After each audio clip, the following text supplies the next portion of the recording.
Yon, good morning sa inyong lahat, sir, mga madam. Ako po yung nagbabalik ang inyong lingkod ni Joel dito sa bayan ng Anao, Tarlac. So, Anao, Tarlac. Tinitingnan natin to dito yung 7 hectares more or less along National Highway. Siyempre, pag along National Highway, yung presyo talaga iba.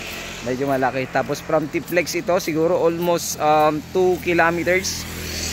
So, napakalapit lang. So, alam ko walang 2 kilometers pero safe tayo. 2 kilometers from Tiplex. Pero tanaw na tanaw po dito yung Tiplex. Andyan lang, papakita ko mamaya.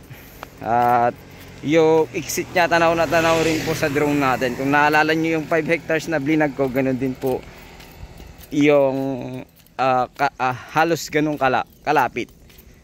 Matatanaw din yung property na iyon. So ito nga lang, medyo syempre medyo mataas ang presyo pag along National Highway kasi 4 lane na to 4 lane, 1, 2, 3, 4. At least mayroon pa siyang shoulder lane. Sa 4 lane na highway, mayroon pa siyang shoulder lane. So ito po ay titled naman. So tanungin natin kung seller name, ilalagay ko na lang dito sa aking thumbnail or sa aking description. So ayun, tingnan natin tong property. This is town of Tarlac. Ayan, ay province of Tarlac. Town of Anao. So ayun, ito po yung property. So ito po yung bungad ng property. Itong manggahan na yan hindi kasali. Ayan. So pag ganun po siya, so kung makikita nyo, tatawid tayo para po makita po ninyo. So dito sa part na ito, so ang mga nakatanim ngayon, tubuhan. Ayan.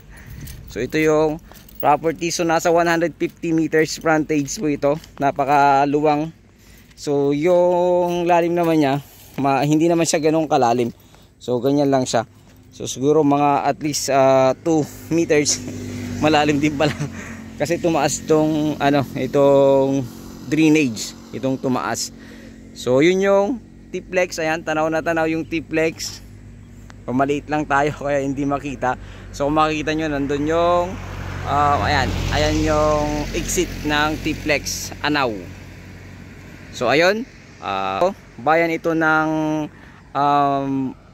Anao, Tarlac. So sukat 7 hectares more or less. May mga tanim na acacia syempre, tsaka mahogany. So yung mangga hindi po nakuha. So diyan po yung bungad ng property. Ayan, so makikita nyo papunta po ito ng Ramos, Tarlac. So 1,500 per square meter ito. Napakalapad ng frontage, 150 meters mahigit yung frontage po ng property na ito.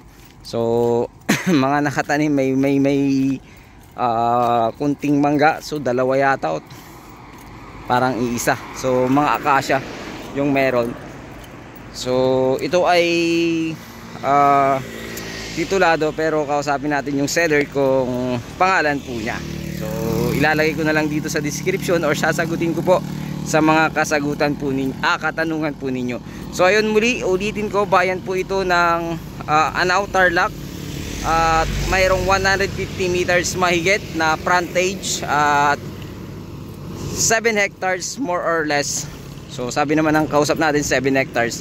Para safe naman ako, 7 hectares more or less. So tanaw na tanaw dito yung Tiplex. Ayan. Ayan yung Tiplex. Ayan. Exit na po yan ng Anao. So ayun, ulitin ko, bayan ng Anao, Tarlac. So nakatanim, may kunting palay, tubuhan, at the same time may mga isang mangga lang, tapos mahogany, mayroong kubo sa likod. So ito yung kanyang papuntang Ramos, Tarlac. Ayan.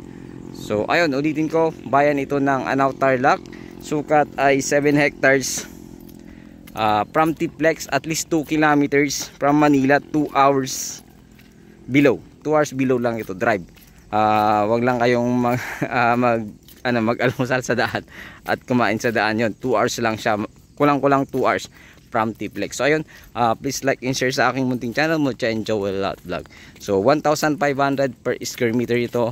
At sagot nila ang capital gain tax. Muli, ito po ang inyong lingkod, Agent Joel. God bless you all.